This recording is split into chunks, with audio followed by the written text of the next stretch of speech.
Hello everyone, this is Neha and welcome to GS Abhyas. तो कैसे हैं आप सभी लोग? I hope you all are doing well. आज हम बात करेंगे उत्तर प्रदेश स्पेशल से संबंधित जितने भी स्टैटिक जीके से क्वेश्चन बन सकते हैं आने वाली UPSI, UP police exam, UP triple SC पेट, जितने भी एग्जाम हैं जो यूपी को टारगेट करेंगे, राइट, उनमें यूपी स्पेशल से स्टैटिक जीके से जितने भी क्वेश्चन बन सकते हैं वो आज के इस सेशन में मैंने शामिल किए हैं। इस क्लास का इम्पोर्टेंस आपको तब समझ में आएगा जब आप एग्जाम हॉल में बैठे होंगे, राइट। तो क्लास को स्किप बिल्कुल भी नहीं करना है, एंड तक क्लास में बने रहना है। और ये जो यूपी स्पेशल स्टैटिक जीके का सेक्शन रहेगा, इसको हम कवर कैसे करेंगे? हम 3 क्लासेस में इसको कवर करेंगे, राइट। 3-3 घंटे की 3 क्लासेस रहेंगी जिसमें मैं पूरा स्टैटिक जीके का जो सेक्शन है उसको कवर करने की कोशिश करूंगी, राइट। बहुत ही इंपॉर्टेंट रोल प्ले करेगा ये आने वाले सभी एग्जाम्स में। तो क्लास सेशन को एंड तक जरूर देखना है, इसके बिल्कुल भी नहीं करना है, क्योंकि अगर यहाँ से एग्जाम में हॉल में आपका क्वेश्चन छूटा तो वो आपकी जिम्मेदारी रहेगी। यूपी स्पेशल पर बात करते हैं। चलिए, सबसे पहले जानेंगे उत्तर प्रदेश के कुछ उन स्थानों के बारे में जहां से क्वेश्चन आपसे पूछा जाता है, राइट। यहाँ पर मैं इस यूपी स्पेशल में अभी उत्तर प्रदेश की भौगोलिक स्थिति के बारे में नहीं बात करूंगी। पहले हम स्टैटिक जीके को कवर करेंगे, देन एक क्लास में लेकर आऊंगी जिसमें हम उत्तर प्रदेश के मैप को पढ़ेंगे और उसकी भौगोलिक स्थिति के बारे में जानेंगे, राइट। आज हम यूपी से संबंधित जितने भी स्टैटिक जीके जीएस से क्वेश्चन बन सकते हैं उस पर बात करेंगे। तो पहला हमारा पॉइंट है चुनारगढ़, राइट। पहला स्थान है, ये चर्चित स्थान है जहां से क्वेश्चन बनते हैं। तो पहला है चुनारगढ़। तो चुनारगढ़ किसके लिए प्रसिद्ध है, इस पर बात करते हैं। तो चुनारगढ़ जो है वो पूर्वी उत्तर प्रदेश के चुनार में स्थित है। कहां पर? उत्तर प्रदेश के पूर्वी में, ठीक है, पूर्वी उत्तर प्रदेश के चुनार में स्थित है। क्या? चुनारगढ़, ठीक है। इस गढ़ के अंदर सोनवा मंडप, 52 खंबा, सौर घड़ी और भर्तहरि की समाधि, जिसे अनूप वेदिका समाधि को क्या कहा जाता है? अनूप वेदिका भी कहा जाता है, आदि दर्शनीय विरासतें हैं। तो क्वेश्चन यहाँ से क्या बनेगा कि चुनारगढ़ जो है, चुनारगढ़ आपसे पूछा जाएगा कि जो चुनारगढ़ है वो कौन से उत्तर प्रदेश के किस भाग का हिस्सा है? तो आप बताएंगे चुनारगढ़ पूर्वी उत्तर प्रदेश का हिस्सा है, राइट। किसका हिस्सा है? पूर्वी यूपी का हिस्सा है, राइट। एक पॉइंट आपका बना। नेक्स्ट आपको क्या पूछेगा कि ये जो है यहाँ पर क्या क्या ऐसी चीजें हैं जिनसे क्वेश्चन पूछा जाता है। तो आपको याद रखना है क्या क्या। सोनवा मंडप, सोनवा मंडप, राइट, सोनवा मंडप, 52 खंबा, 52 खंबा, राइट। नेक्स्ट है आपका सौर घड़ी, सौर घड़ी, और क्या है? भर्तहरि की समाधि, राइट, भर्तहरि की समाधि, राइट। ये सारे पॉइंट हैं जो आपको ध्यान में रखने हैं, ठीक है। भर्तहरि की समाधि, समाधि को अनूप वेदिका भी कहा जाता है, ये पॉइंट भी आपको याद रखना है, ठीक है। आदि दर्शनीय विरासतें यहाँ पर पाई जाती। कहाँ पर? चुनारगढ़। चुनारगढ़ में कहाँ का हिस्सा है? पूर्वी उत्तर प्रदेश का हिस्सा है। नेक्स्ट क्वेश्चन, नेक्स्ट पॉइंट है सारनाथ। अब सारनाथ की बात कर लेते हैं। सारनाथ का नाम आते ही आप सभी को पता चल जाना चाहिए, बौद्ध स्थलों में से एक है सारनाथ। यहीं पर क्या है? प्रथम उपदेश दिया गया था महात्मा बुद्ध द्वारा। महात्मा बुद्ध ने क्या किया था? यहीं पर अपना प्रथम उपदेश दिया था। ये पॉइंट आपके लिए इंपॉर्टेंट है, ठीक है। प्रथम उपदेश कहाँ दिया था? उत्तर प्रदेश के सारनाथ में ही दिया गया था, महात्मा बुद्ध द्वारा, ठीक है, महात्मा बुद्ध के द्वारा, याद रहेगा, ठीक है। तो उत्तर प्रदेश के वाराणसी जिले में स्थित है सारनाथ। कहाँ पर स्थित है? पहला पॉइंट आपका निकला। सारनाथ कहाँ स्थित है? उत्तर प्रदेश के वाराणसी में स्थित है। क्या है ये? एक प्रसिद्ध तीर्थ स्थल है, राइट। सारनाथ क्या है? एक प्रसिद्ध तीर्थ स्थल है जहां पर महात्मा बुद्ध ने क्या किया था? महात्मा बुद्ध ने अपना प्रथम उपदेश दिया था। कितने ब्राह्मणों को दिया था? तो ये भी आपको याद रखना है, 5 ब्राह्मण शिष्यों को अपना उपदेश दिया था। बात क्लियर हो गई? जिसे हम क्या कहते हैं? बौद्ध भाषा में जिसे हम धर्म चक्र प्रवर्तन के नाम से जानते हैं, राइट। क्या कहते हैं? तो सारनाथ का नाम आते ही आपको क्या क्या पॉइंट याद रखने हैं? सारनाथ क्या है? एक बौद्ध स्थल है, याद रखेंगे आप, राइट। यहीं पर क्या है? प्रथम उपदेश दिया था महात्मा बुद्ध ने, प्रथम अपना उपदेश दिया था, जिसे धर्म चक्र प्रवर्तन के नाम से जानते हैं, आप सभी जानते हैं। धर्म चक्र प्रवर्तन के नाम से जाना जाता है प्रथम उपदेश को, राइट। और क्या है? यही यहाँ पर, ये कहाँ पर स्थित है? तो आप बताएंगे वाराणसी जिला, उत्तर प्रदेश, ठीक है। उत्तर प्रदेश के वाराणसी को ही बनारस के नाम से भी जाना जाता है, ये भी आपको पता होना चाहिए, ठीक है। एक पॉइंट और बहुत ज्यादा इंपॉर्टेंट है यहाँ से, क्या? इसका एक अन्य नाम बौद्ध साहित्य में क्या मिलता है? ऋषिपत्तन भी मिलता है, राइट। आपसे क्वेश्चन पूछा जाएगा कि ऋषिपत्तन जो है, ऋषिपत्तन किसे कहा जाता है? तो आप बताएंगे सारनाथ का ही एक अन्य नाम क्या है? ऋषिपत्तन भी है, राइट, याद रहेगा। ऋषिपत्तन सारनाथ का एक अन्य नाम है, जो कि आपके लिए इंपॉर्टेंट है। बात क्लियर हो गई यहाँ तक? चलिए नेक्स्ट देखते हैं। नेक्स्ट पॉइंट क्या कह रहा है, जरा ध्यान दीजिए।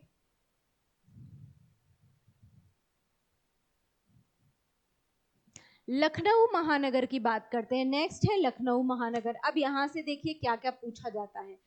लखनऊ महानगर से पूछा जाता है कि 1775 में, कब? 1775 में नवाब आसफुद्दौला, किसका नाम याद रखना है? नवाब आसफुद्दौला का नाम याद रखना है, ने अपनी राजधानी, क्या है राजधानी उनकी? फैजाबाद। फैजाबाद, जिसे अब क्या नाम दे दिया गया है? अयोध्या नाम दे दिया गया है, राइट। फैजाबाद का अब नाम क्या पड़ गया है? अयोध्या पड़ गया है। और अयोध्या जिसका नाम था उसे क्या कह दिया गया है? अयोध्या धाम घोषित कर दिया गया है, ठीक है। और अयोध्या का नाम क्या रख दिया गया है? अयोध्या धाम रख दिया गया है। ये दोनों पॉइंट आपको याद रखने हैं। अयोध्या धाम रख दिया गया है, अयोध्या का नाम, ठीक है। फैजाबाद का नाम अयोध्या रख दिया गया है, अयोध्या रख दिया गया है। और अयोध्या का नाम क्या रख दिया गया है? अयोध्या धाम, जहां पर राम मंदिर स्थित है, ठीक है। तो 1775 में नवाब आसफुद्दौला ने अपनी राजधानी फैजाबाद से कहां स्थानांतरित कर दी थी? लखनऊ स्थानांतरित कर दी थी। ये भी आपके लिए इंपॉर्टेंट है। इसी को नियोजित रूप से विकसित किया गया था, वही क्या कहलाया? आज के टाइम में उसी को हम लखनऊ महानगर के रूप में जानते हैं, जो कि उत्तर प्रदेश की राजधानी भी है, राइट। यूपी की राजधानी है, उत्तर प्रदेश की राजधानी भी है, कौन? लखनऊ ही है, आपको पता होना चाहिए। आगे ब्रिटिश रेजिडेंट हर्बर्ट बटलर, ठीक है, हरकोर्ट बटलर नाम था उनका, ने भी इसके विकास में योगदान दिया। इनका नाम भी इंपॉर्टेंट है, क्या नाम है? हरकोर्ट बटलर नाम है इनका। इसके विकास में इन्होंने योगदान दिया। लखनऊ नगर निगम के सिटी डेवलपमेंट प्लान कब आया था? लखनऊ नगर निगम का सिटी डेवलपमेंट प्लान, तो आपको याद रखना है 2006 में। इसके अनुसार महानगर के लगभग 55% यानी कि 55% भूभाग पर रिहायशी क्षेत्र विस्तृत है, ये पॉइंट बताया गया है, ठीक है। नेक्स्ट पॉइंट है दयाल बाग। यहाँ से इतने ही क्वेश्चन बनते हैं। ये पूछा जाएगा कि लखनऊ को राजधानी किसने बनाया? तो आप बताएंगे नवाब आसफुद्दौला ने। कब बनाया? 1775 में। फैजाबाद से अपनी राजधानी को कहाँ स्थानांतरित कर दिया? लखनऊ में। और वहीं से क्या हुआ? लखनऊ का विकास हुआ, ठीक है। हरकोर्ट बटलर का भी लखनऊ के विकास में योगदान रहा है, ये पॉइंट आपको याद रखने हैं। नेक्स्ट आता है दयाल बाग। यहाँ से भी क्वेश्चन पूछा जाता है। ये दयाल बाग कहाँ है भाई? आगरा में, ठीक है। आगरा स्थित जो दयाल बाग है वो किस लिए फेमस है? राधा स्वामी पंथ के लिए फेमस है। यहाँ पर क्या है? राधा स्वामी सत्संग होता है, ठीक है। राधा स्वामी सत्संग के लिए भी फेमस है, ठीक है। सत्संग के लिए फेमस है। क्या आपसे क्वेश्चन डायरेक्ट पूछा जाता है, राधा स्वामी सत्संग का जो संबंध है वो कहाँ से है? तो आप बताएंगे आगरा के दयाल बाग से राधा स्वामी सत्संग का संबंध है, राइट। ये पॉइंट आपको याद रखना है। चलिए नेक्स्ट पॉइंट देखते हैं, कालिंजर किला। अब बात करते हैं कालिंजर किले की। कालिंजर किले किला कहाँ पर स्थित है? उत्तर प्रदेश के बांदा जिले में, ठीक है। कौन सा जिला है? बांदा जिला है उत्तर प्रदेश का। यहीं पर क्या है? कालिंजर किला स्थित है, जो कि बुंदेलखंड का ऐतिहासिक, कहाँ का?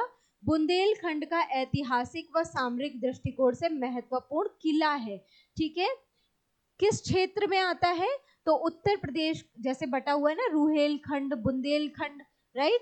तो कहाँ का हिस्सा है ये? बुंदेलखंड का हिस्सा है उत्तर प्रदेश के बांदा जिले में, ठीक है। प्राचीन काल में यह जेजाक भुक्ति साम्राज्य के अधीन था, ठीक है। किस साम्राज्य के अधीन था कालिंजर किला? तो आपको याद रखना है जेजाक भुक्ति साम्राज्य था, इसके अधीन था कालिंजर किला, राइट। नेक्स्ट पॉइंट देखिए, इंपॉर्टेंट पॉइंट है, एक एक पॉइंट पर नजर बना के चलनी है। 1569 में यानी कि 1569 में अकबर ने क्या किया था? इस किले को जीत लिया था, और बीरबल जो उनके नवरत्नों में से एक थे, बीरबल जो कि क्या थे? नवरत्नों में से एक थे, नवरत्न थे अकबर के, उनको उपहार स्वरूप इन्होंने कालिंजर किले को प्रदान कर दिया था। बात क्लियर हो गई यहाँ तक, राइट। चलिए नेक्स्ट देखते हैं। अब आता है उत्तर प्रदेश दिवस की बात, इंपॉर्टेंट रहेगा आपके लिए, राइट, इंपॉर्टेंट रहेगा, याद रख लेना है। उत्तर प्रदेश दिवस की बात करते हैं अब। उत्तर प्रदेश दिवस उत्तर प्रदेश सरकार द्वारा प्रतिवर्ष कौन से दिन मनाया जाता है? तो आपको याद रखना है 24 जनवरी को, राइट। 24 जनवरी को उत्तर प्रदेश दिवस के रूप में मनाया जाता है। यहाँ से भी क्वेश्चन पूछा जाता है, इंपॉर्टेंट है आपके लिए। 24 जनवरी को कौन सा दिवस मनाया जाता है? उत्तर प्रदेश दिवस मनाया जाता है, इंपॉर्टेंट है। इसी दिन वर्ष 1950 में क्या हुआ था? 1950 में इसी दिन यानी कि 24 जनवरी को यूनाइटेड प्रोविंस यानी कि संयुक्त प्रांत का नाम बदलकर उत्तर प्रदेश कर दिया गया था, राइट। इसी वजह से क्या कहा जाता है? 24 जनवरी को उत्तर प्रदेश दिवस के रूप में मनाया जाता है। क्या हुआ था 24 जनवरी को? आपको याद रखना है, अनगिनत बार ये क्वेश्चन रिपीट हो चुका है, याद रखिएगा कि उत्तर प्रदेश संयुक्त प्रांत का नाम बदलकर क्या कर दिया गया था? संयुक्त प्रांत का नाम बदलकर उत्तर प्रदेश कर दिया गया था, राइट। उत्तर प्रदेश कर दिया गया था, इसलिए ये इंपॉर्टेंट हो जाती है डेट। इसी वजह से इस दिन उत्तर प्रदेश दिवस के रूप में मनाया जाता है। कौन सा दिन? 24 जनवरी का दिन उत्तर प्रदेश दिवस के रूप में मनाया जाता है। बात क्लियर है। उत्तर प्रदेश सरकार ने वर्ष 2018 में प्रथम बार प्रदेश के स्थापना दिवस को मनाया था। कब मनाया था पहली बार? तो ये भी इंपॉर्टेंट हो जाएगा, 2018 में पहली बार मनाया गया था उत्तर प्रदेश के स्थापना दिवस, ठीक है। 24 जनवरी को सन 2018 में पहली बार उत्तर प्रदेश स्थापना दिवस मनाया गया था, इंपॉर्टेंट है। यूपी दिवस मनाने का प्रस्ताव राज्यपाल राम नाईक ने दिया था, ये भी आपके लिए इंपॉर्टेंट हो जाता है। यूपी दिवस मनाने का प्रस्ताव किसने दिया था? तो आपको ये भी याद रखना है, राज्यपाल थे राम नाईक उस समय, उन्होंने ही ये प्रस्ताव दिया था। ये पॉइंट आपके लिए इंपॉर्टेंट है, याद रखना है। चलिए नेक्स्ट आता है मोतीलाल नेहरू बाल संग्रहालय, इंपॉर्टेंट पॉइंट है। कहाँ पर स्थित है? यहाँ से क्वेश्चन पूछा जाता है। ये सब उत्तर प्रदेश के प्रमुख स्थान हैं, प्रमुख जगह हैं जहाँ से क्वेश्चन पूछे जाते हैं, इंपॉर्टेंट है, याद रखना है। मोतीलाल नेहरू बाल संग्रहालय पूछा जाए, आप बताएंगे कहाँ पर स्थित है? लखनऊ में स्थित है मोतीलाल नेहरू बाल संग्रहालय। कब इसकी स्थापना हुई? 1957 में मोतीलाल नेहरू 1957 यानी कि 1957 में मोतीलाल नेहरू बाल ट्रस्ट द्वारा इसको खोला गया था, ठीक है। कब खोला गया? 1957 यानी कि 1957 में मोतीलाल नेहरू मेमोरियल ट्रस्ट द्वारा इसको खोला गया था, ये आपके लिए इंपॉर्टेंट है। तो अगर आपसे पूछा जाए मोतीलाल नेहरू बाल संग्रहालय कहाँ स्थित है, आप क्या बताएंगे? लखनऊ में स्थित है। बात क्लियर हो गई। नेक्स्ट बात करते हैं महर्षि वाल्मीकि आश्रम की। महर्षि वाल्मीकि आश्रम कहाँ पर स्थित है? आप बताएंगे उत्तर प्रदेश के बिठूर में, ठीक है। यह आश्रम कहाँ पर स्थित है? बिठूर में स्थित है। क्या, कौन सा आश्रम? तो आप बताएंगे महर्षि वाल्मीकि आश्रम कहाँ स्थित है? उत्तर प्रदेश के बिठूर में। बिठूर कहाँ पर है? गंगा नदी के किनारे स्थित है, आप सभी को पता होगा, है ना, गंगा नदी के किनारे स्थित है बिठूर। और इस बिठूर कौन से शहर से लगा हुआ है, तो आप बताएंगे कानपुर शहर से, ठीक है, के किनारे कानपुर शहर से लगभग 21 किलोमीटर उत्तर पश्चिम में स्थित है। उत्तर प्रदेश का जो कानपुर शहर है, राइट, कानपुर जो शहर है उत्तर प्रदेश का, वहीं पर क्या है, वहीं से 21 किलोमीटर उत्तर पश्चिम में स्थित है बिठूर। यहाँ पर ही महर्षि वाल्मीकि आश्रम स्थित है, राइट। इतने पॉइंट क्लियर हो गए। तो अगर आपसे पूछेगा कि महर्षि वाल्मीकि आश्रम कहाँ स्थित है, आप क्या बताएंगे, आप बताएंगे बिठूर में स्थित है, जो कि कानपुर से 21 किलोमीटर उत्तर पश्चिम में स्थित है। और ये बिठूर जो है वो गंगा नदी के तट पर या किनारे पर स्थित है, ठीक है। पौराणिक कथाओं के अनुसार चित्रकूट में भी वाल्मीकि आश्रम है, ये कहा जाता है, ठीक है। पौराणिक कथाओं में यानी कि पुराने टाइम की जो कथाएं हैं उनमें यह भी बताया जाता है कि चित्रकूट में भी एक वाल्मीकि आश्रम स्थित है, राइट। ये पॉइंट याद रखना है। नेक्स्ट बढ़िए आगे। भारत माता मंदिर बहुत इंपॉर्टेंट है, बार बार पूछा जाता है कि भारत माता मंदिर कहाँ पर स्थित है। जितने भी पॉइंट वन लाइनर में या किसी भी स्थल या किसी भी स्थान की बात की जा रही है या किसी आश्रम की बात की जा रही है, जितना भी मैंने यहाँ पर पॉइंट मेंशन किया है वो सारा आपके एग्जाम के लिए इंपॉर्टेंट है, इसके बिल्कुल नहीं करना है, ध्यान से पढ़ते हुए चलना है। भारत माता मंदिर कहाँ स्थित है, वाराणसी में स्थित है, ठीक है। भारत माता मंदिर वाराणसी में स्थित है, महात्मा गांधी काशी विद्यापीठ के परिसर में, ठीक है। वाराणसी में स्थित है भारत माता मंदिर, जो कि महात्मा गांधी काशी विद्यापीठ के परिसर में स्थित है, राइट। इसका निर्माण किसने किया, बाबू शिव प्रसाद गुप्त व शुभारंभ महात्मा गांधी द्वारा वर्ष 1936 में किया गया था भारत माता मंदिर का शुभारंभ, ठीक है।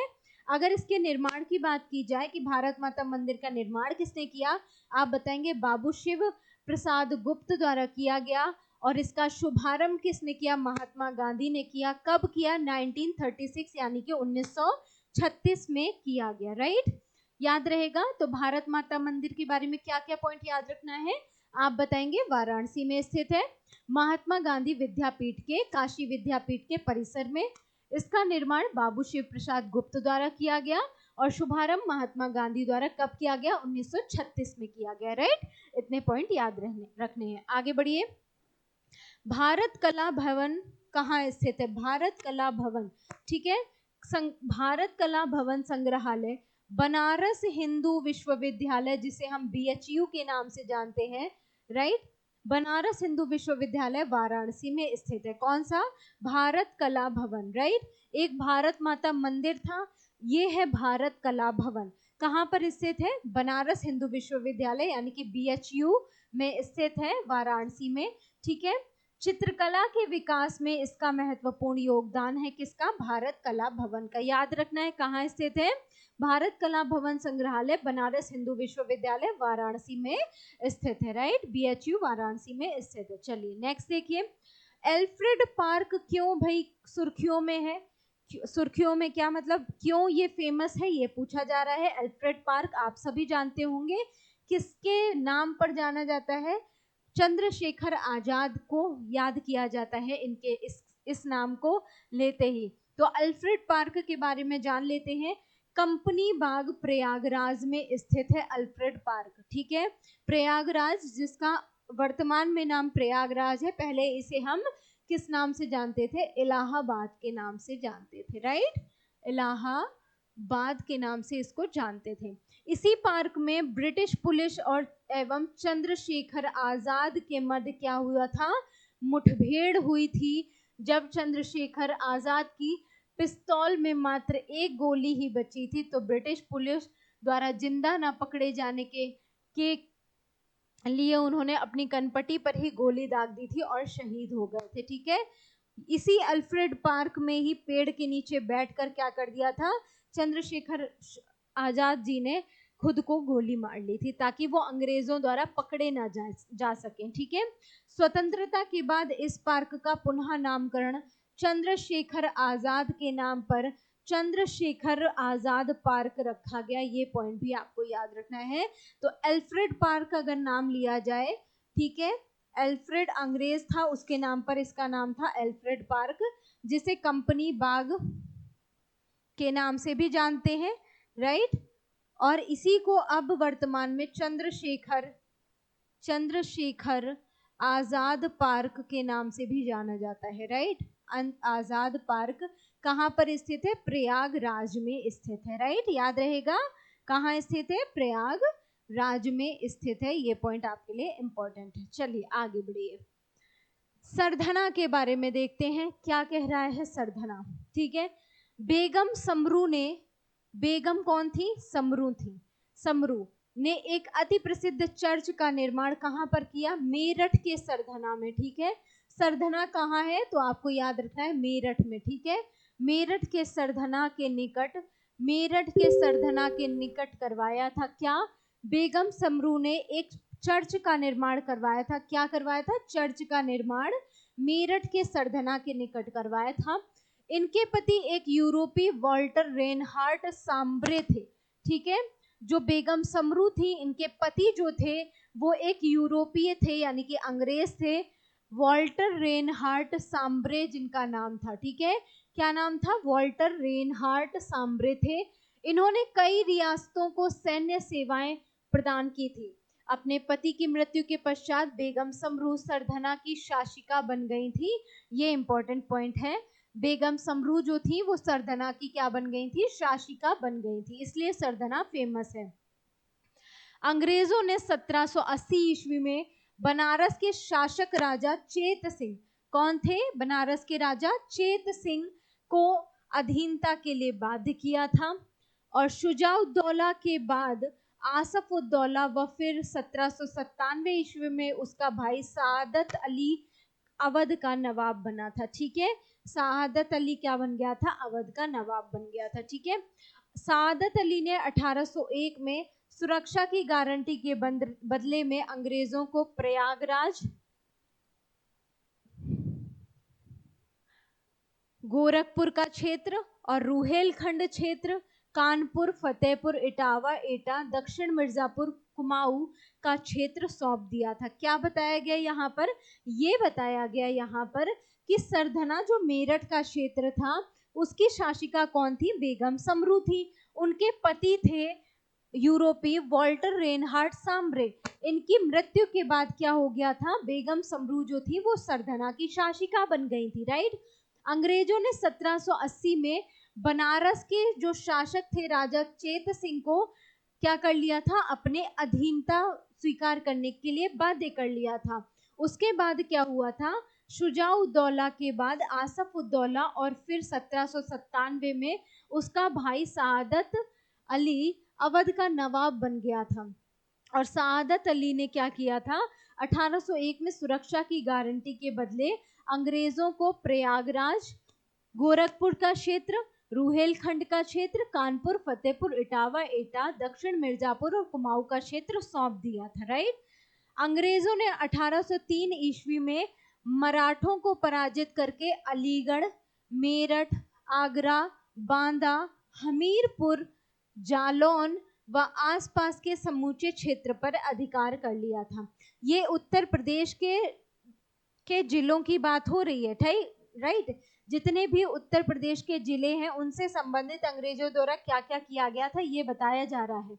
1803 में जो युद्ध हुआ था उसमें मराठों को पराजित करके अलीगढ़, मेरठ, आगरा, बांदा, हमीरपुर, जालौन और आसपास के समूचे क्षेत्र पर अंग्रेजों ने अपना आधिपत्य कर लिया था।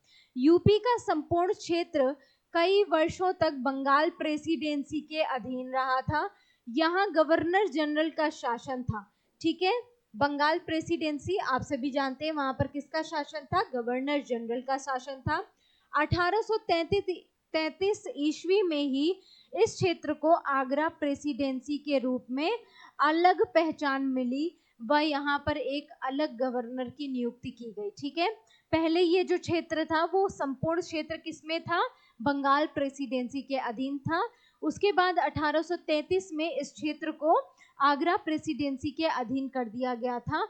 ये पॉइंट आपके लिए इंपॉर्टेंट है, राइट। आगे बढ़ते हैं। चलिए यहाँ पर ध्यान दीजिए, सन 1757, ठीक है, 1757 तक उत्तर प्रदेश 5 स्वतंत्र राज्यों में विभक्त हो चुका था। यहाँ पर ये पॉइंट इंपॉर्टेंट है, ठीक है। कितने स्वतंत्र राज्यों में विभक्त हो गया था? 5 स्वतंत्र राज्यों में विभक्त हो गया था। पहला देखिए, बरेली व मेरठ के उत्तर भाग में पठान सरदार नाजिब खान का राज था, ठीक है। बरेली और मेरठ का जो उत्तरी भाग था उसमें पठान सरदार नाजिब खान का राज था। मेरठ तथा दोआब क्षेत्र रूहेल खंड में रूहेल शासक रहमत खान का राज था। ये 5 स्वतंत्र राज्य विभक्त हो गए थे उत्तर प्रदेश के अंदर, उनकी बात हो रही है। मध्य में दोआब क्षेत्र में फर्रुखाबाद के नवाब का राज्य हो गया था।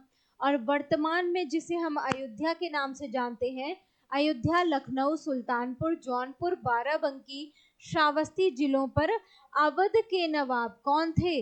अवध के नवाब शुजाउद्दौला का शासन हो गया था, ठीक है। आपने सुना ही होगा अवध नवाब शुजाउद्दौला के बारे में, राइट। उनका शासन हो गया था। बुंदेलखंड क्षेत्र के झांसी, ललितपुर, जालौन, चित्रकूट आदि जिलों पर मराठों का राज्य था, राइट। ये 5 स्वतंत्र राज्य थे जो उत्तर प्रदेश के अंदर बट गए थे। इनके बारे में भी क्वेश्चन पूछा जाता है कि इन जगहों पर किसका शासन था, आप बताएंगे। अयोध्या, लखनऊ, सुल्तानपुर, जौनपुर, बाराबंकी, श्रावस्ती में अवध के नवाब शुजाउद्दौला का, दोआब क्षेत्र में फर्रुखाबाद के नवाब का राज्य था। मेरठ और दोआब क्षेत्र में रुहेलखंड के शासक रहमत खान का शासन था। बरेली और मेरठ में नाजिब खान का शासन था। और बुंदेलखंड क्षेत्र में मराठों का शासन था, ठीक है। आप सभी इसके बारे में बखूबी जानते ही होंगे। अब आते हैं कुछ प्रमुख किसान आंदोलन जो उत्तर प्रदेश में संपन्न हुए थे, राइट। यहाँ से क्वेश्चन पूछा जाता है, आप सभी जानते होंगे। उत्तर प्रदेश के जितने भी किसान आंदोलन है यहाँ से क्वेश्चन पूछा जाता है। पहला पॉइंट आता है उत्तर प्रदेश किसान सभा। उत्तर प्रदेश किसान सभा के बारे में पहला पॉइंट आता है, जरा ध्यान दीजिए। उत्तर प्रदेश किसान सभा 1857 के विद्रोह पर नियंत्रण पाने के बाद अंग्रेजों ने क्या किया? अवध के तालुकादार को भूमि लौटा दी। उन पर किसानों से अधिक लगान वसूली के लिए दबाव भी बनाया, ठीक है। इसी परिप्रेक्ष्य में क्या हुआ? मदन मोहन मालवीय, अब यहाँ से इंपॉर्टेंट है आपके लिए, मदन मोहन मालवीय, गौरी शंकर मिश्र, इनके नाम आपको रट लेने हैं, इंद्र नारायण द्विवेदी की प्रेरणा से फरवरी 1918 में उत्तर प्रदेश किसान सभा का गठन होता है। बहुत इंपॉर्टेंट पॉइंट है, डबल स्टार बनाइए। उत्तर प्रदेश किसान सभा का गठन कब हुआ? तो आप बताएंगे 1918 में हुआ, राइट। 1918 में उत्तर प्रदेश किसान सभा का गठन हुआ। किसने किसने मिलकर किया? तो मदन मोहन मालवीय, गौरी शंकर मिश्र और इंद्र नारायण द्विवेदी ने मिलकर किया था, ठीक है। इन्होंने मिलकर क्या किया था? इसका गठन किया था उत्तर प्रदेश किसान सभा का। प्रतापगढ़, इलाहाबाद व जौनपुर इस आंदोलन के केंद्र थे, ठीक है। झिंगुरी पाल सिंह और दुर्गपाल के बाद बाबा रामचंद्र ने इससे विस्तार देने का कार्य किया था, ठीक है। इनके नाम भी इंपॉर्टेंट है। उत्तर प्रदेश किसान सभा में बाबा रामचंद्र का नाम भी इंपॉर्टेंट है आपके लिए, राइट। बाबा रामचंद्र का नाम इंपॉर्टेंट है, याद रखना है। इन्होंने क्या किया था? इस आंदोलन को विस्तार दिया था। कहाँ कहाँ पर इस आंदोलन का केंद्र रहा था?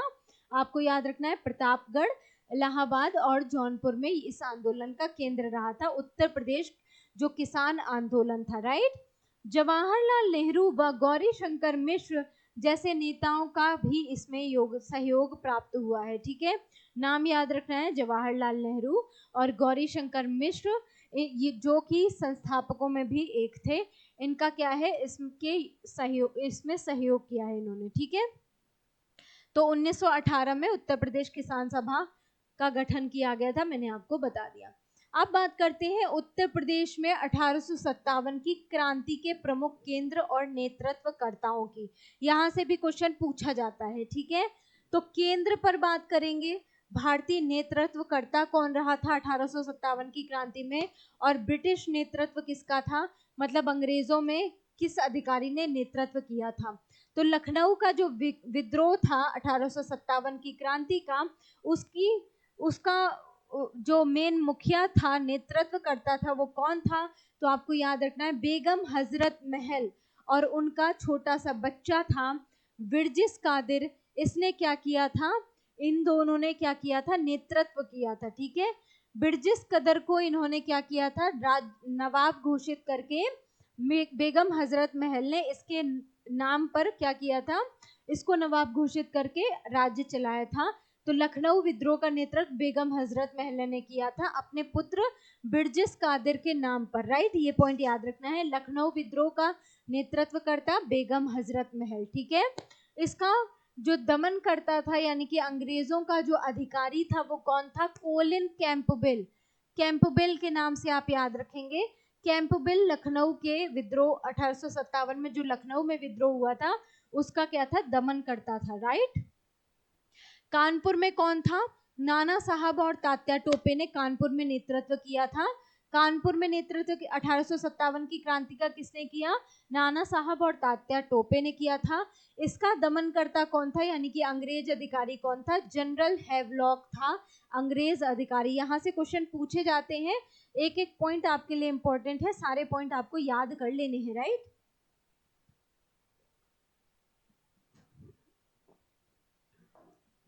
चलिए नेक्स्ट पॉइंट देखिए। झांसी में भारतीय नेतृत्वकर्ता कौन था? आप सभी बखूबी जानते हैं, रानी लक्ष्मीबाई। राइट, झांसी में नेतृत्वकर्ता रानी लक्ष्मीबाई थी। इन्होंने इन अंग्रेज दमनकर्ता कौन था यानी कि अंग्रेज अधिकारी कौन था उस समय? तो आपको याद रखना है जनरल ह्यूरोज जो था उसी ने क्या किया था? दमन किया था, लड़ाई लड़ी थी रानी लक्ष्मीबाई जी से। ठीक है, प्रयागराज में कौन थे? मौलवी लियाकत अली खान थे। यहां से क्वेश्चन पूछे जाते हैं, इंपॉर्टेंट है, सारे नाम आपको याद कर लेना है। राइट, जो केंद्र थे और जो केंद्र में नेतृत्व करता थे उन सभी से क्वेश्चन बनता है, याद करना है आपको। मौलवी लियाकत अली खान ने प्रयागराज में नेतृत्व किया था और इसमें अंग्रेज जो अधिकारी था वो कौन था? कर्नल नील था अंग्रेज अधिकारी। फैजाबाद, जिसे अब अयोध्या के नाम से जानते हैं, राइट, किस नाम से जानते हैं? अयोध्या के नाम से जानते हैं। इसका भारतीय नेतृत्वकर्ता मौलवी अहमदुल्लाह थे। ये पॉइंट आपके लिए इंपॉर्टेंट है। इसमें भी कौन था? अंग्रेज अधिकारी कर्नल नील था।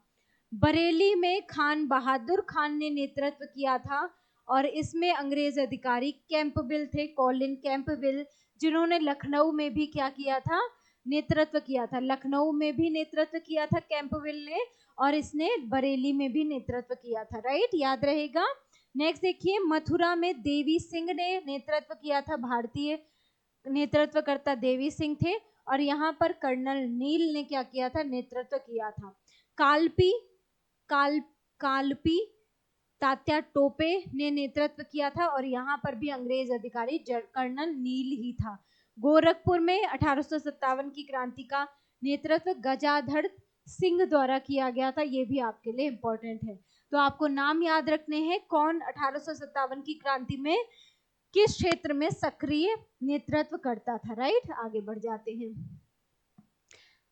कह रहा है कि सन 1920 में देश में कांग्रेस द्वारा एक आंदोलन चलाया गया जिसे एक वर्षीय आंदोलन के नाम से भी जाना जाता है। ठीक है, आप अगर आपसे पूछा जाए एक वर्षीय आंदोलन कौन सा था जो महात्मा गांधी द्वारा चलाया गया, ठीक है, एक वर्षीय आंदोलन, तो आप बताएंगे असहयोग आंदोलन को ही एक वर्षीय आंदोलन भी कहा जाता है। राइट, ठीक है, याद रहेगा आपको। तो 1920 में चालू हुआ था। ये कब प्रारंभ हुआ था? 1920 में प्रारंभ हुआ था, इंपॉर्टेंट है। 1920 से 20 में स्टार्ट होकर 22 में ही इसको समाप्त घोषित कर दिया गया था। ठीक है, मतभेद पैदा होने पर बाबा रामचंद्र ने अवध किसान सभा नाम से अलग संगठन बना लिया था।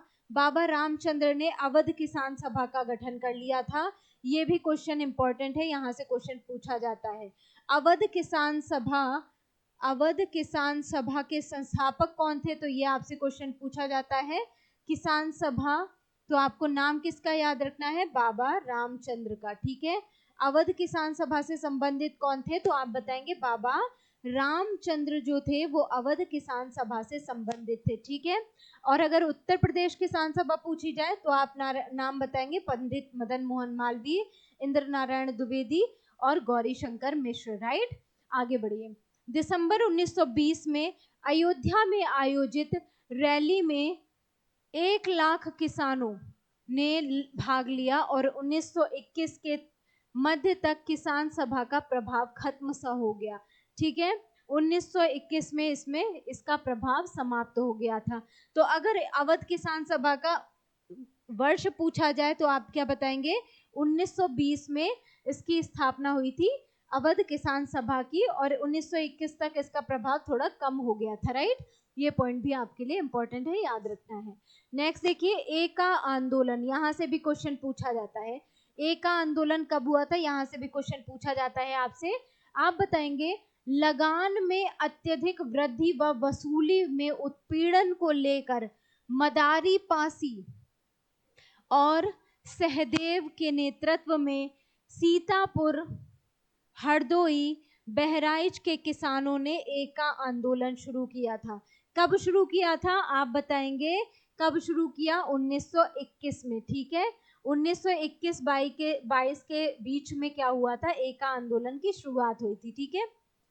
1922 में असहयोग आंदोलन स्थगित होने के साथ ही इसे भी समाप्त कर दिया गया था, ठीक है। ये भी समाप्त हो गया था। तो एका आंदोलन अगर आपसे पूछा जाए किस क्षेत्र में चलाया गया, किसके द्वारा चलाया गया, तो एका आंदोलन के बारे में आप बताएंगे। एका आंदोलन का नाम आते ही आप बताएंगे कहाँ पर? 1921 में। कहाँ चलाया गया ये?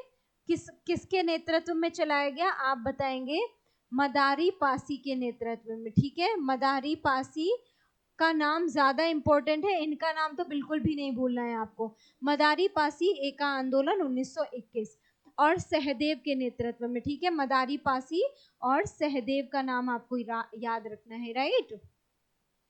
कहां पर चलाया गया? सीतापुर, हरदोई और बहराइच के किसानों ने एका आंदोलन को शुरू किया था, राइट। ये पॉइंट आपको याद रखना है। चलिए आगे बढ़ते हैं। अलीगढ़ आंदोलन के बारे में जान लीजिए। अलीगढ़ आंदोलन किसके द्वारा चलाया गया?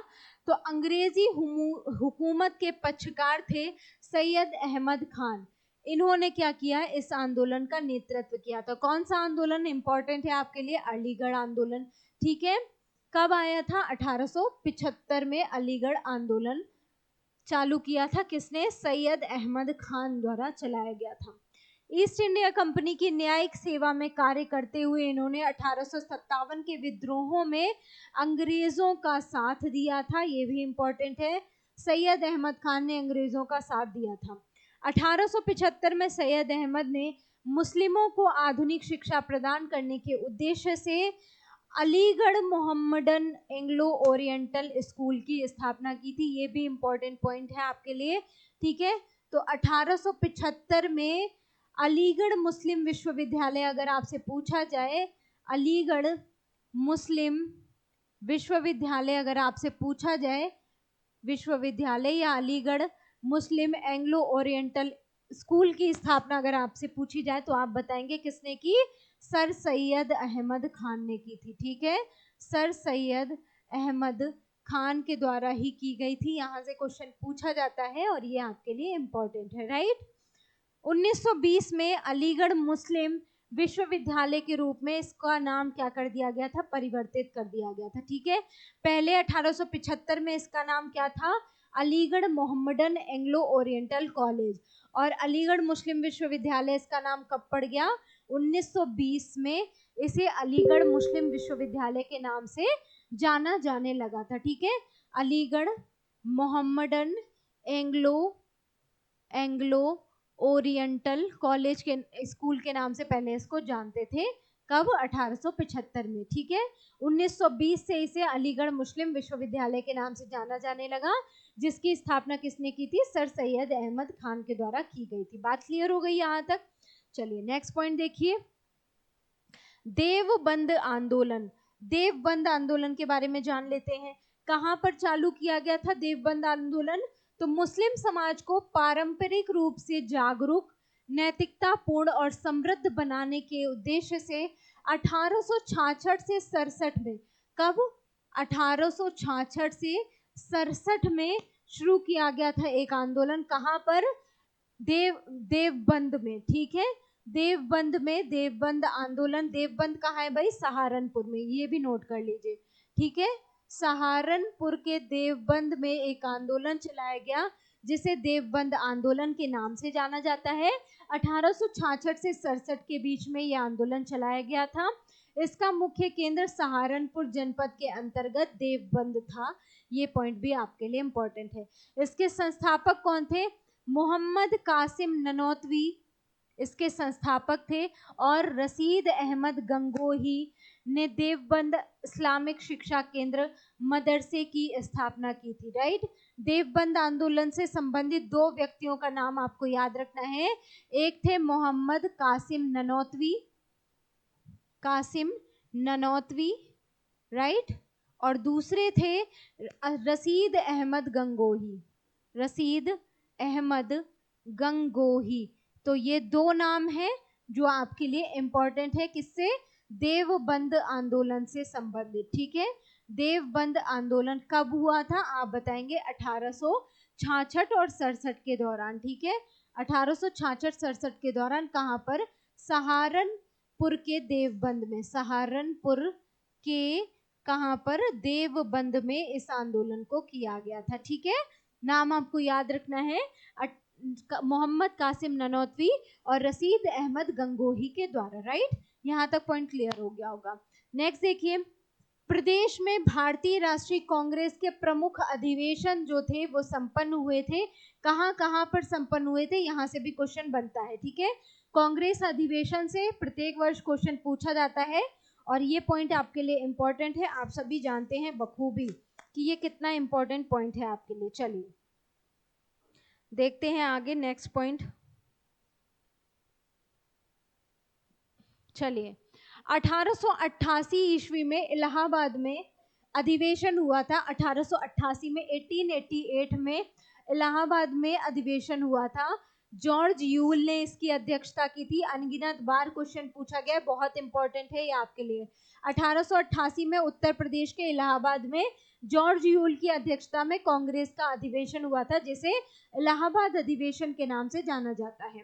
1892 में इलाहाबाद में ही दोबारा अधिवेशन हुआ, जिसकी अध्यक्षता WC बनर्जी के द्वारा की गई थी। राइट, व्योमेश चंद्र बनर्जी के द्वारा की गई थी। नाम लिख लेंगे आप, किसके द्वारा?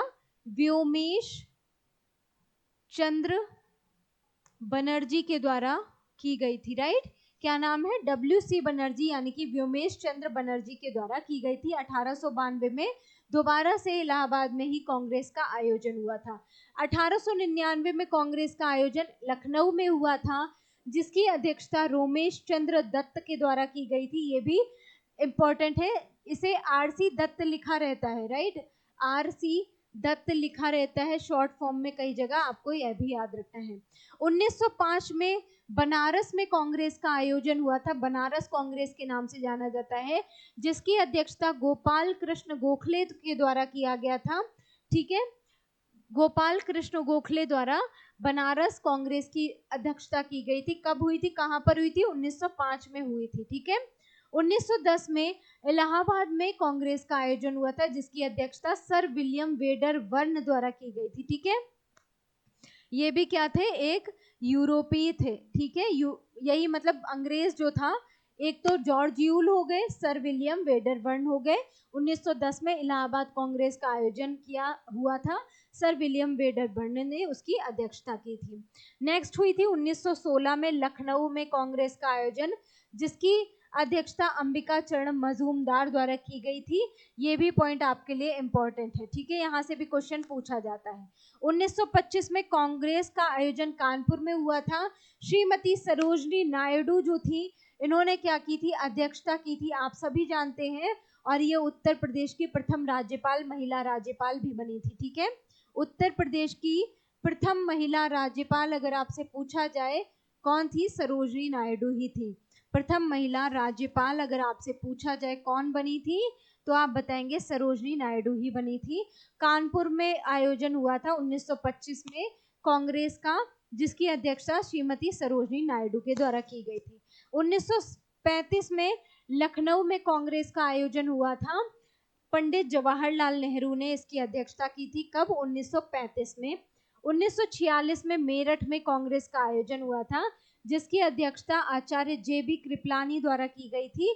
जेबी कृपलानी के नाम से आपको एक पॉइंट और याद रखना है।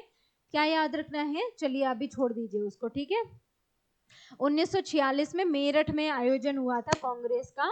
आचार्य जेबी कृपलानी ने इसकी अध्यक्षता की थी, ठीक है। थोड़ा ऊपर नीचे हो गया इसलिए मैंने इस तरह से आपको बताने की कोशिश की है। मिसमैच मत कीजिएगा, बहुत ध्यान से पढ़ लीजिएगा इसको, राइट। यहाँ से क्वेश्चन बनते हैं, सब इंपॉर्टेंट पॉइंट है। अब देखिए इस तरह से क्वेश्चन दिए होते हैं और आपसे मिलाने को कहता है, और इसी तरह के क्वेश्चन आपसे पूछे जाते हैं कि उत्तर प्रदेश, ये सभी स्थान कहाँ के हैं? उत्तर प्रदेश के हैं, ठीक है। किसने इसकी स्थापना की थी? इनसे पूछा जा रहा है क्वेश्चन कि फतेहपुर सीकरी कहाँ पर इसकी स्थापना किसने की थी? आप बताएंगे अकबर ने की थी, ठीक है। फतेहपुर सीकरी कहाँ है? तो आप बताएंगे आगरा में है। आगरा के पास फतेहपुर सीकरी नामक जगह है। आगरा के पास फतेहपुर सीकरी को ही क्या किया था? अकबर ने अपनी राजधानी बनाया था कुछ समय के लिए, ठीक है। जौनपुर की स्थापना फिरोज शाह तुगलक के द्वारा की गई थी। ये भी इंपॉर्टेंट है, आपको पता होना चाहिए। जौनपुर की स्थापना फिरोज शाह तुगलक द्वारा की गई थी। तुगलक वंश का शासक था फिरोज शाह तुगलक। आगरा की स्थापना आप सभी जानते होंगे 1504 में सिकंदर लोदी द्वारा की गई थी। ये लोदी वंश का शासक था, ठीक है। ये तुगलक वंश का शासक था, तुगलक वंश का शासक था, और ये था लोदी वंश का शासक। और लोदी जो थे वो कौन थे? अफगान थे, मुख्य रूप से कौन थे? अफगान थे। यहाँ से भी क्वेश्चन पूछा जाता है कि लोदी कौन थे, तो आप बताएंगे अफगान थे, राइट। जामा मस्जिद का स्थापना किसने की? इल्तुतमिश ने की, जिसे तुर्कान ए चहलगानी का संस्थापक भी कहा जाता है, ठीक है। जामा मस्जिद की स्थापना किसने की? आप बताएंगे इल्तुतमिश के द्वारा जामा मस्जिद की स्थापना की गई। नेक्स्ट देखिए, ये भी कुछ इंपॉर्टेंट तथ्य हैं जहां से क्वेश्चन पूछे जाते हैं, जरा ध्यान से देखिए। कनक भवन कहाँ स्थित है? तो आप सभी जानते हैं रामचंद्र जी का जन्म स्थल जो है, जो घर है, उसको कहा जाता है कनक भवन, ठीक है। जो अयोध्या में रामचंद्र जी जिस भवन में खेलते थे उसको कहा जाता है कनक भवन। आप बताएंगे कहाँ स्थित है? तो अयोध्या में स्थित है। कामदगिरी पर्वत उत्तर प्रदेश में कहाँ स्थित है? आप बताएंगे चित्रकूट में स्थित है कामदगिरी पर्वत। अगर आपसे कालिंजर दुर्ग के बारे में पूछा जाए, अभी जस्ट मैंने आपको पढ़ाया, कहाँ पर? बांदा में स्थित है। कौन सा? कालिंजर दुर्ग। बात क्लियर हो गई। देवा शरीफ मेला भी पूछा जाता है। देवा शरीफ मेला भी बहुत इंपॉर्टेंट है। कहाँ पर मनाया जाता है? बाराबंकी में मनाया जाता है देवा शरीफ मेला, ठीक है। अब यहाँ पर उत्तर प्रदेश के कुछ ऐतिहासिक इमारतों के नाम दिए हैं और उनका स्थान बताया गया है कि कहाँ पर स्थित है। ये क्वेश्चन पूछे जाते हैं तो मैंने ऐसे ही मेंशन कर लिए हैं, ठीक है। 84 गुंबद आपसे पूछा जाएगा कि कहाँ पर स्थित है, तो आप बताएंगे जालौन में स्थित है। कौन सा? 84 गुंबद क्या कहाँ स्थित है? जालौन में स्थित है। अगर आपसे पूछा जाए जामा मस्जिद कहाँ पर स्थित है, आप क्या बताएंगे? मुरादाबाद में स्थित है जामा मस्जिद, ठीक है। जामा मस्जिद कहाँ है? मुरादाबाद में। अगर आपसे बौद्ध स्तूप पूछा जाए कि उत्तर प्रदेश में बौद्ध स्तूप कहाँ पर स्थित है, आप बताएंगे कुशीनगर में बौद्ध स्तूप स्थित है। कहाँ पर? कुशीनगर में बौद्ध स्तूप स्थित है उत्तर प्रदेश का, राइट। चलिए अब नेक्स्ट पॉइंट देखिए, उत्तर प्रदेश से संबंधित कुछ अन्य पॉइंट्स देखिए जहां से भी क्वेश्चन पूछा जाता है। अगर उत्तर प्रदेश के स्टॉक एक्सचेंज की बात की जाए, कई बार क्वेश्चन रिपीट हुआ है, ये यूपी पीसीएस तक में रिपीट हुआ क्वेश्चन है। आप यूपी पीसीएस के पीवाईक्यू सॉल्व कीजिएगा, वहां पर भी आपको ये क्वेश्चन देखने को मिलेगा, राइट। उत्तर प्रदेश में मान्यता प्राप्त स्टॉक एक्सचेंज कानपुर में है, ये इंपॉर्टेंट है। उत्तर प्रदेश का जो स्टॉक एक्सचेंज है कहाँ स्थित है? कानपुर में है, जिसकी स्थापना कब हुई थी? 1982 में हुई थी। 1982 में इसकी स्थापना की गई थी। यहाँ से क्वेश्चन बनता है, इंपॉर्टेंट है आपके लिए, राइट, याद रखना है। नेक्स्ट देखिए, उत्तर प्रदेश में ई गवर्नेंस से क्वेश्चन अगर आपसे पूछा जाए कि उत्तर प्रदेश में ई गवर्नेंस का क्या है रोल, तो आपको याद रखना है उत्तर प्रदेश में ई गवर्नेंस को मजबूत करने हेतु महत्वपूर्ण कदम उठाते हुए राज्य सरकार ने अक्टूबर 2020 में, कब? अक्टूबर 2020 में ग्रेटर नोएडा में यूपी का पहला आंकड़ा केंद्र स्थापित किया था। ठीक है, कब घोषणा की? 2022 में घोषणा, 2020 में घोषणा की कि ग्रेटर नोएडा में यूपी का पहला आंकड़ा केंद्र स्थापित किया जाएगा। ठीक है, उत्तर प्रदेश ई गवर्नेंस पहल के तहत क्या किया गया? ग्रेटर नोएडा में क्या किया गया? यूपी का पहला है, इसलिए इंपॉर्टेंट है। ठीक है, पहला आंकड़ा केंद्र यानी कि डाटा केंद्र आप इसको लिख सकते हैं। यूपी का पहला डाटा केंद्र स्थापित किया जाएगा, इसकी घोषणा की गई। कहां पर उत्तर प्रदेश के पहला डाटा केंद्र की स्थापना की जाएगी? ये घोषणा की गई कब? 2020 में। कहां पर? ग्रेटर नोएडा में। इंपॉर्टेंट है। यह केंद्र न केवल राज्य में ई गवर्नेंस को मजबूत करेगा बल्कि युवाओं के लिए रोजगार के अवसर खोलेगा और राज्य तथा अन्य जगहों में आईटी व्यवसाय को क्या करेगा? सहायता प्रदान करेगा। इंपॉर्टेंट है ये पॉइंट। उत्तर प्रदेश में ई गवर्नेंस के तहत पहला डाटा केंद्र कहाँ खोला गया? ग्रेटर नोएडा में। इसकी घोषणा कब की गई थी? कि अक्टूबर 2020 में घोषणा की गई थी। बात क्लियर हो गई? याद रखना है आपको। नेक्स्ट पॉइंट देखिए, उच्चतम औद्योगिक वृद्धि दर के बारे में बात करते हैं। उच्चतम औद्योगिक वृद्धि दर, उत्तर प्रदेश ने उच्चतम औद्योगिक वृद्धि दर 10वीं पंचवर्षीय योजना में हासिल की थी। कौन सी पंचवर्षीय योजना के दौरान? 10वीं पंचवर्षीय योजना के दौरान हासिल की थी। ये इंपॉर्टेंट है आपके लिए। अब आपका लिए क्वेश्चन ये है होमवर्क का, आप लोग मुझे कमेंट बॉक्स में बताएंगे, आप लोग मुझे कमेंट में बताएंगे, क्या बताएंगे? कमेंट में आप लोग मुझे बताएंगे कि 10वीं पंचवर्षीय योजना किस ईयर में चलाई गई थी। सन बताएंगे आप लोग इसका कि 10वीं पंचवर्षीय योजना किस ईयर में चलाई गई थी, कब आया था ये प्लान। ये आप लोगों के लिए क्वेश्चन है, आप लोग मुझे कमेंट बॉक्स में इसका आंसर जरूर करेंगे। राइट, इस योजना में 10.8% की वृद्धि हुई थी, ये भी इंपॉर्टेंट है। 10वीं पंचवर्षीय योजना में कितने वृद्धि हुई थी? तो आपको ये भी याद रखना है, 10.8% की वृद्धि हुई थी, जो सभी पंचवर्षीय योजनावधियों में उत्तर प्रदेश की सर्वाधिक औद्योगिक वृद्धि दर है। ठीक है, ये भी आपको याद रखना है कि 10वीं पंचवर्षीय योजना के दौरान ही 10.8% की वृद्धि हुई थी, जो उत्तर प्रदेश की सर्वाधिक उच्चतम वृद्धि दर थी। राइट, उत्तर प्रदेश की औद्योगिक वृद्धि दर 6वीं पंचवर्षीय योजना में 9.5 दर्ज की गई थी। ये भी पॉइंट आपके लिए इंपॉर्टेंट है। राइट, एक पॉइंट और देखिए, नकारात्मक औद्योगिक वृद्धि दर कब दर्ज की गई? तो 9वीं पंचवर्षीय योजना के दौरान। 9वीं, अगर आपसे उच्चतम से क्वेश्चन पूछा जाए कि उच्चतम वृद्धि दर कब दर्ज की गई, वृद्धि दर कब दर्ज की गई, आप बताएंगे 10वीं पंचवर्षीय योजना के दौरान। राइट, 10वीं 5 ईयर प्लान यानी कि पंचवर्षीय योजना के दौरान उच्चतम वृद्धि दर दर्ज की गई। और अगर आपसे नकारात्मक वृद्धि दर की बात की जाए, नकारात्मक वृद्धि दर की बात की जाए तो आप क्या बताएंगे? 9वीं पंचवर्षीय योजना के दौरान। ठीक है, 9वीं पंचवर्षीय योजना के दौरान नकारात्मक वृद्धि दर्ज की गई थी। ठीक है, योजना के दौरान। ये पॉइंट आपके लिए इंपॉर्टेंट है। ठीक है, उत्तर प्रदेश की औद्योगिक विकास दर नकारात्मक रही। इस दौरान औद्योगिक विकास दर कितनी थी? -0.9%। ठीक है, कितनी थी? -0.9% दर्ज की गई थी। बहुत इंपॉर्टेंट पॉइंट है, आपके लिए याद रखना है। और जब वृद्धि ज्यादा हुई थी तब कितनी थी? तो आप बताएंगे 10.8% थी। ठीक है, कौन सी पंचवर्षीय योजना? 10वीं पंचवर्षीय योजना के दौरान 10.8% की वृद्धि हुई थी। और नकारात्मक वृद्धि दर दर्ज की गई 9वीं पंचवर्षीय योजना के दौरान, कितनी थी? -0.9% वृद्धि दर्ज की गई थी। ठीक है, ये पॉइंट आपके लिए इंपॉर्टेंट थे। नेक्स्ट पॉइंट देखते हैं, कृषि श्रम उत्पादकता के लिए इंपॉर्टेंट पॉइंट है। यूपी में कृषि श्रम उत्पादकता सर्वाधिक कहां पर रही है? पश्चिमी उत्तर प्रदेश में रही है। जब मैं यूपी स्पेशल आपको पढ़ाऊंगी, जिसमें मैं मैप के थ्रू आपको उत्तर प्रदेश के बारे में उत्तर प्रदेश की भौगोलिक स्थिति और अन्य चीज़ों के बारे में बताऊंगी। वहां पर मैं मैप में सारी चीज़ों को कवर करूंगी। अभी आप स्टैटिक जीके को कवर कर लीजिए एक बार, ठीक है। तो उत्तर प्रदेश में कृषि श्रम उत्पादकता सर्वाधिक किस क्षेत्र में है?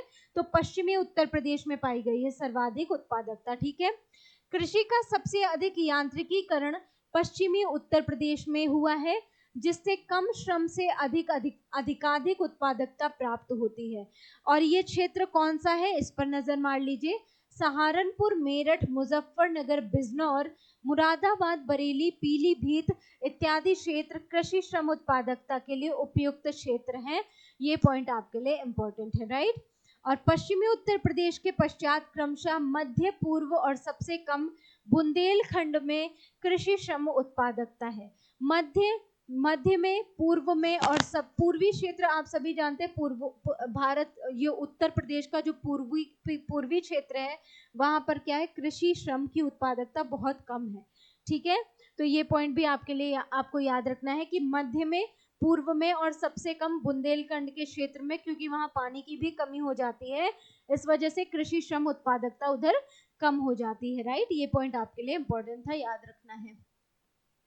चलिए, आकांक्षी जिला कार्यक्रम बहुत इंपॉर्टेंट, ट्रिपल स्टार बनाइए, उत्तर प्रदेश से संबंधित यहां से क्वेश्चन पूछा जाता है, इंपॉर्टेंट है। वर्ष 2018 में नीति आयोग द्वारा एक कार्यक्रम शुरू किया गया। कब शुरू किया गया? 2018 में। किसके द्वारा? नीति आयोग के द्वारा। इंपॉर्टेंट पॉइंट है, हाईलाइट कर लेंगे, ठीक है। किए गए आकांक्षी जिला कार्यक्रम के अंतर्गत देश के कुल 112 आकांक्षी जिलों में उत्तर प्रदेश के कितने जिले शामिल हैं? तो उत्तर प्रदेश के 8 जिले शामिल हैं। इंपॉर्टेंट स्टार बनाइए यहीं पर। उत्तर प्रदेश के कितने जिले शामिल हैं? तो 8 जिले उत्तर प्रदेश के शामिल हैं। ये जिले कौन कौन से हैं? यहाँ पर स्टार बनाइए, क्वेश्चन पूछा जाता है, आपको याद रखना है। सोनभद्र, फतेहपुर, सिद्धार्थनगर, चित्रकूट, चंदौली, बलरामपुर, बहराइच और श्रावस्ती। आप इसको याद कैसे करेंगे? आप लिखेंगे डबल बी, ठीक है, बलरामपुर, बहराइच, ठीक है, डबल बी हो गया आपका, फिर हो गया आपका double C, Chitrakoot, Chandauli, right. Double B, double C ऐसे याद कीजिए।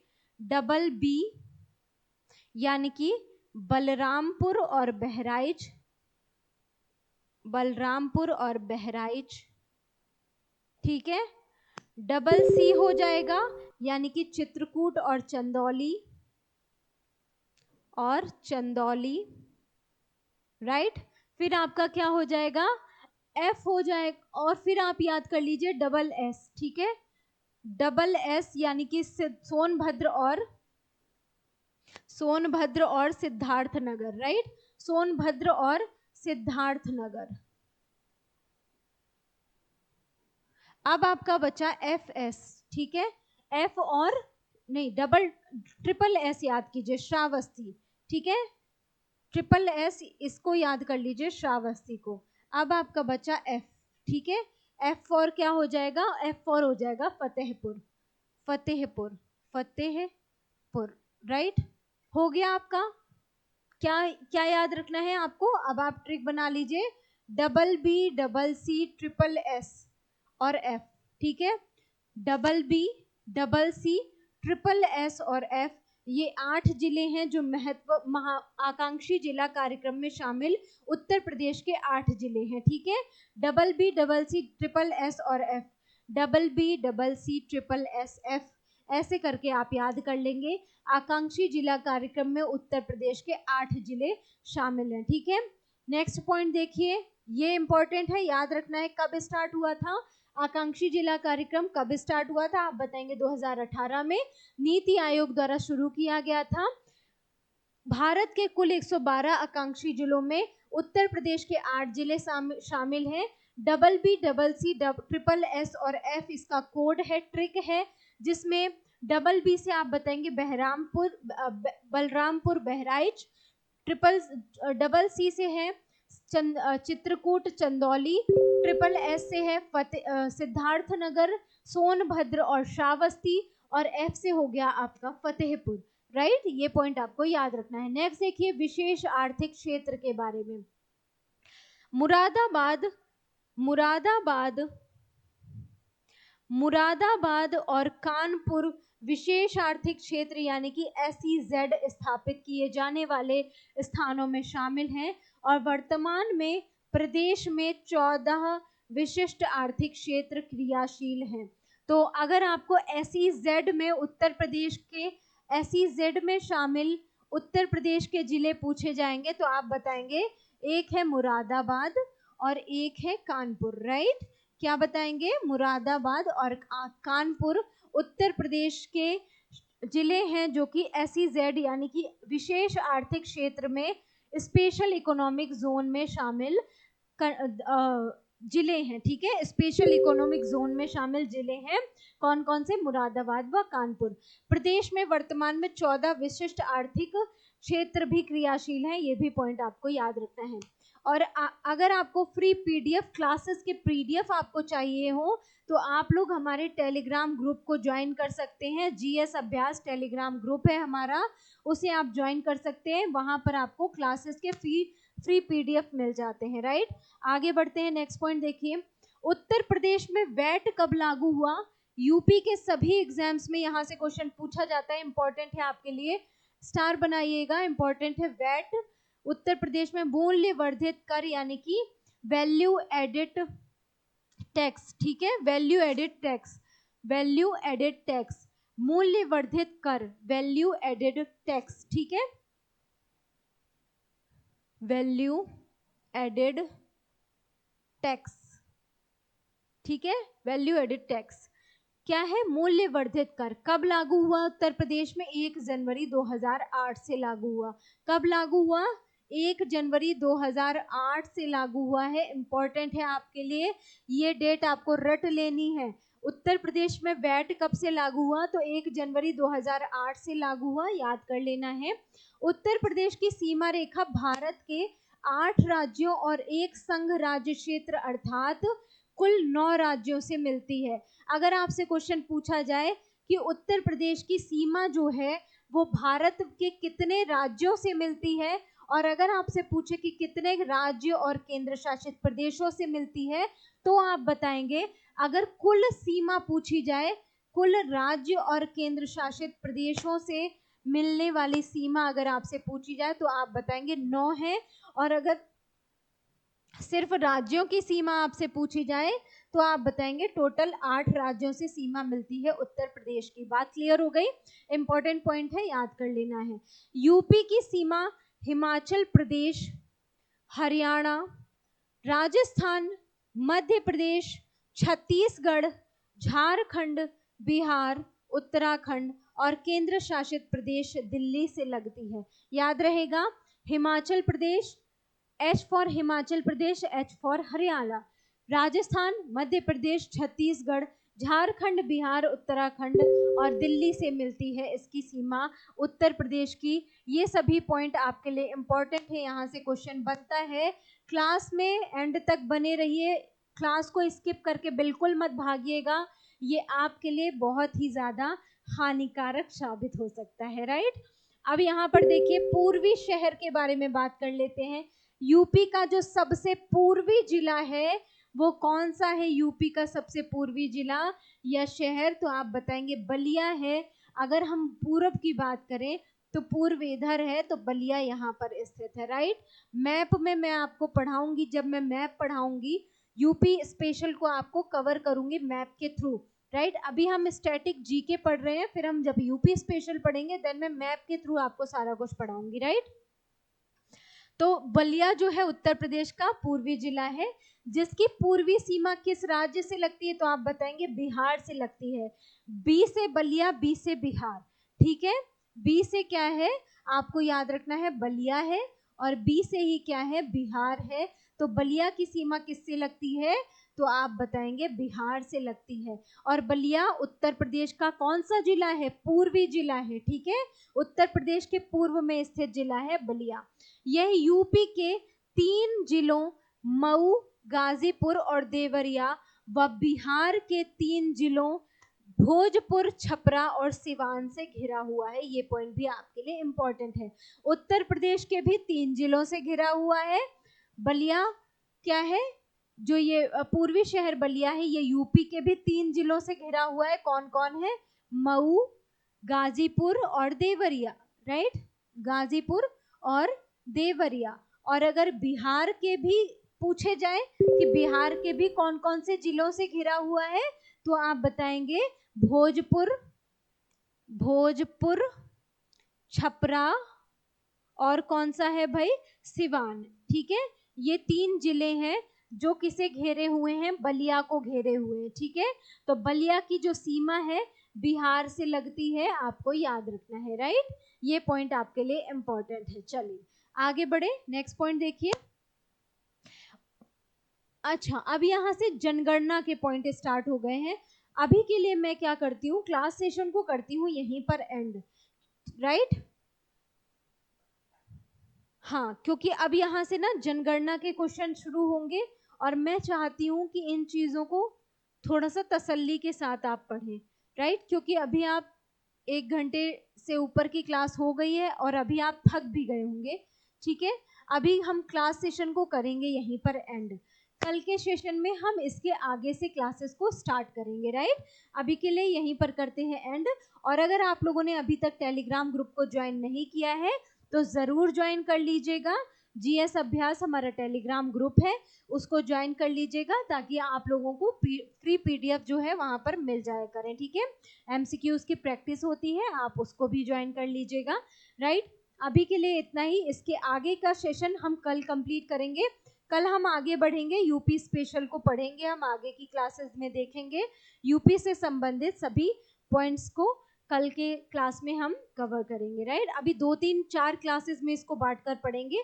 आज हमने 24 पेज तक पढ़ लिया है और हमारे पास टोटल 113 पेजेस हैं यूपी स्टैटिक जीके के लिए। ठीक है, टोटल 113 पेजेस में आज हमने 24 पेजेस कंप्लीट करे हैं।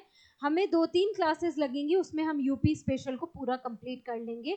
उसके बाद एक स्पेशल क्लास और लूंगी जिसमें मैं यूपी की भौगोलिक स्थिति के बारे में मैप के थ्रू पढ़ाऊंगी आपको, राइट। अभी के लिए इतना ही। अगर आपको क्लास सेशन पसंद आया हो तो लाइक, शेयर, सब्सक्राइब करना बिल्कुल मत भूलिए। अपने और भी प्यारे दोस्तों को क्लास शेयर कर दिया कीजिए ताकि इस क्लास का बेनिफिट उन तक भी पहुंच सके, राइट। तब तक के लिए अपना ध्यान रखिए। Take care, good bye.